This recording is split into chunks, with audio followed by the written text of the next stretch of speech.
Well, I made 20 bucks today cleaning out the gutters.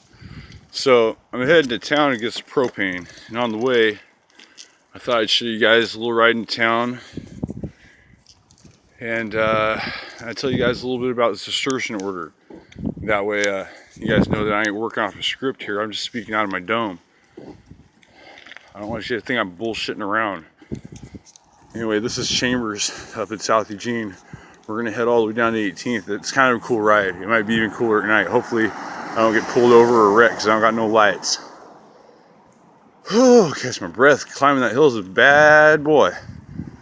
Alright, so real quick, scope the ride. I don't know if you guys can see very well with this lighting, but I'll try to show you stuff as we go along. Hopefully this thing won't cut out before we get to Weimar. Shouldn't take me that long to tell you about the Cistercians. So back in the day, the first major Western holy order was called the Benedictines. It was started by, guess who? Saint Benedict. Well, I'm not sure when the Cistercians started, but they were kind of a branch off of that.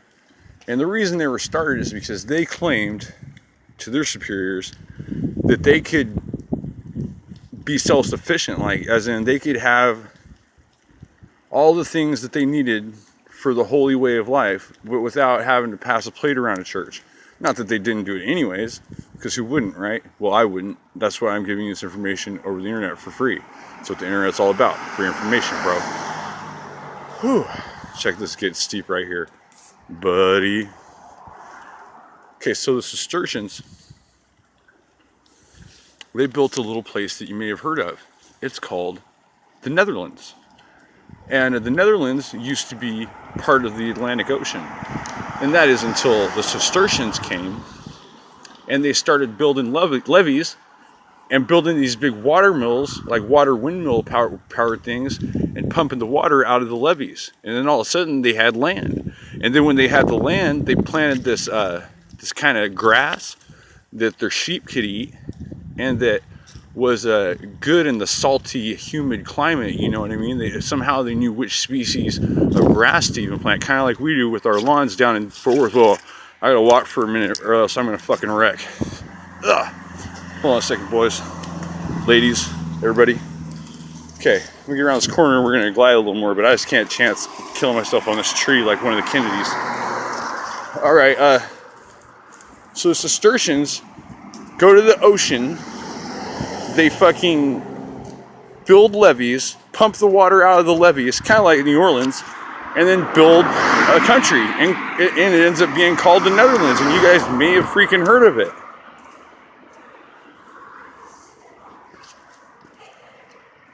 So that being said, probably the most famous Cistercian that ever lived was Saint Bernard. That's right, Saint Bernard, like the dog. That's what the dog's named after, Saint Bernard. Saint Bernard was also, FYI, one of the original Knights Templars. So, the Templars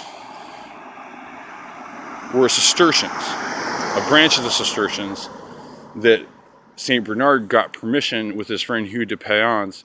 They both got permission from the Byzantine bishop, the Byzantine Orthodox bishop at the Church of the Nativity in what we know as Palestine today.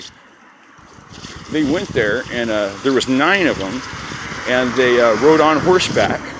And you know, I mean, a couple of them rode the same horse, and you'll see, and a lot of people want to say a lot of strange things about that medallion, but what it's supposed to represent when you see the horse with 2 knights on it, it means the poor knights of the Temple of Solomon. And that is because they were so poor that they had to have 2 people on one horse. They couldn't afford a horse for each person.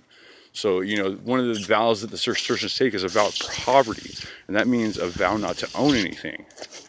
And I know that's ironic considering where the turns of the Knights Templar went. But when you're the Secret Service for the Pope, you're going to end up getting the best there is to protect the most important guy on the planet. These days, it's not like that. It's the president. You know what I mean? No doubt about it. Most important person in the world. But those guys, those Secret Service guys, have the best stuff for the job. You know, they're not gonna go get a Walmart AK for the Secret Service, bro. They're gonna go get a Nordstrom's AK. You feel me? Anyways, so that's just a little brief insight to the Cistercians. And we'll talk more about them as time goes on. But tonight, being Monday, we're gonna stick to Moon Lodge topics. So I'm gonna get you a minute. I'm gonna let you guys see the ride for a little bit. And if the thing's still going when I get to the bottom, then maybe we'll keep talking. Hold on.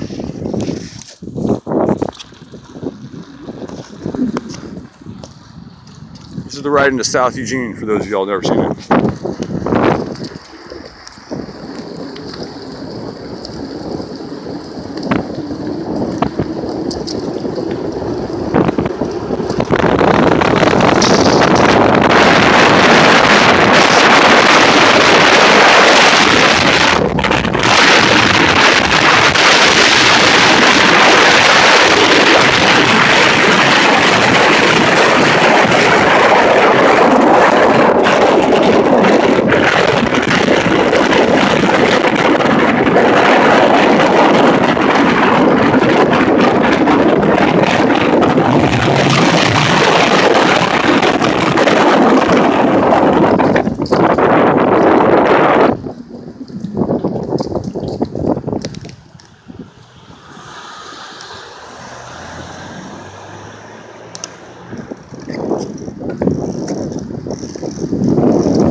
Nice bends. Oh,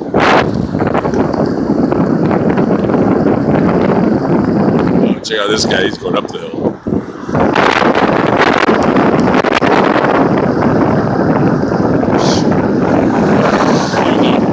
He was already over it.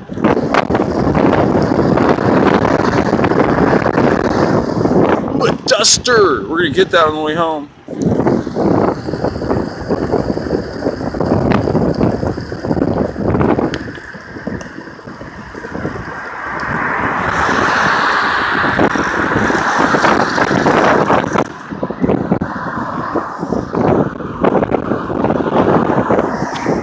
Well, the ride's really lightened up. So, real quick, I'm going to let you know why the Knights Templar were tortured like that. Philip the Fair is broke. He's running out of money, and he almost got himself killed trying to fix it. Here's what he did. He recalled all of the gold coins in France and had them brought to the castle. And when they got to the castle, he took them all down in the basement and he melted them all back into gold. And then he skimmed a bunch of gold off the top and he mixed an inferior metal in it and then recast all of the coins and passed them back out to the citizens. Well, back then, the tax collectors all had Libra scales, you know what I'm saying, that they carried around with them to make sure the coins were for real. And so, when everybody went back to check their coins on the scales, they were off because this motherfucker stole their gold. And so, what happened is when they realized this happened, they fucking rioted and they stormed the palace. Upon storming the palace, the Knights Templar, they fucked around and had his back. They did the Secret Service style, we're gonna get this motherfucker out of here and keep him safe. And where they hit him? They hit him in the Knights Templar vault, where he laid eyes on all of that gold that he fucking really needed. So the day after that these motherfuckers got their feet burned off and shoved back into their fucking hands and asked about the motherfucking cat, all of the gold, or as you folks call it, the Templar treasure, was buried in Nova Scotia. Bull fucking shit it is, dude. Philip the Fair grabbed that motherfucker first. He recalled all of the coins in France. He melted them all back down into pure gold. He added the correct weights. He passed the coins back out, and he got to fucking live.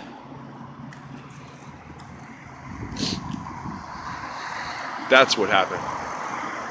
And anybody that wants to take you on a motherfucking treasure hunt should go and get fucked. Unless they got a real cool boat that they found. The truth is that the fleet of boats disappeared and that's it. But people say that's what came of all the pirates, you know, they had to come from somewhere. I think it's plausible, but it doesn't matter, dude. There ain't no fucking treasure, motherfucker. And if it is, it's not the kind of treasure you're looking for. It's gonna be some fucked up shit. So, good luck with all your stupidness. Look at that moon behind me, man. You wanna talk about the moon lodge, motherfucker? You think I'm being blessed about what I'm saying? I do.